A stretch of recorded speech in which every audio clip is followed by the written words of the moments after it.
To see this show and past episodes of Ag AM in Kansas, go online to agaminkansas.com. This segment brought to you by Kansas Regenerative Medicine. Your stem cells, your health, your life. We're back. Welcome back, and you know, my first love, of course, is history, and especially the Old West. So I read a lot of magazines and a lot of books on the Old West, and one of my favorites is True West by my good friend Bob Bose Bell, who puts out a phenomenal magazine. He's an incredible artist and always just has interesting little tidbits. So one of the articles that was just in his magazine was on Jack Stilwell. Have you ever heard the name Jack Stilwell? Yes. Well, it's an incredible story with a great Kansas connection, and if you're familiar with the Battle of Beecher's Island, then you'll be somewhat familiar with his incredible story. Let's take a look. When he was 14 years old, Jack Stilwell was sent to fetch water at the family's homestead north of Palmyra, Douglas County. Instead, he went to Kansas City and joined a wagon train bound for Santa Fe, traveling between New Mexico, Kansas City, and Leavenworth several times. Spending the winters in New Mexico, his adventures taught him the countryside and the customs of the Plains tribes. He landed in the history books as a deputy U.S. Marshal, police judge, U.S. Commissioner in Oklahoma, and as an Army Scout. In 1868, Jack Stilwell joined Major George A. Forsyth's company, one of 50 U.S. Army Scouts from Fort Harker and Fort Hays.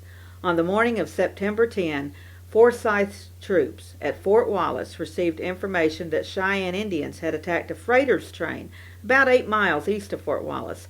The soldiers set out at dawn to find the hostiles. The detachment went into camp on the Arickaree Fork of the Republican River. At dawn, the scouts were attacked by a large party of Cheyennes under the leadership of Roman Nose. Surrounded, the men took cover and dug in on a sandbar in the dry riverbed. Casualties were heavy and their chances were grim.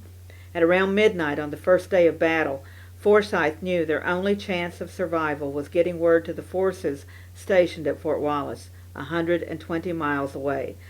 The 19-year-old Stilwell volunteered for the suicide mission and chose Pete Trudeau, an older scout, to go with him. The pair crawled for 3 miles to get past the enemy lines. According to Marshall Trimble in True West magazine, on the 4th day they found themselves on an open plain with no cover when they saw a Cheyenne war party approaching. Frantically searching for cover, they came upon the carcasses of 2 dead buffalo lying in some tall grass. The 2 scouts crawled inside the dead animals and waited anxiously. Suddenly, Jack heard a hissing sound. A big rattlesnake slithered out of the skeleton and coiled about a foot from his head. Young Stilwell just happened to have a chaw of tobacco in his mouth, and before the snake could strike, with all the aplomb of a veteran mule skinner, Jack spat a juicy wad that hit the snake right in the eyes. That rattler backed off and made a hasty retreat into the grass. The Cheyenne, unaware of what just happened, turned and rode off. They reached Fort Wallace, but Trudeau died from the ordeal days later. Stillwell, however, was part of the relief column that came to Forsyth's rescue in one of the most dramatic stories of the Plains. Stillwell died in Wyoming in 1903.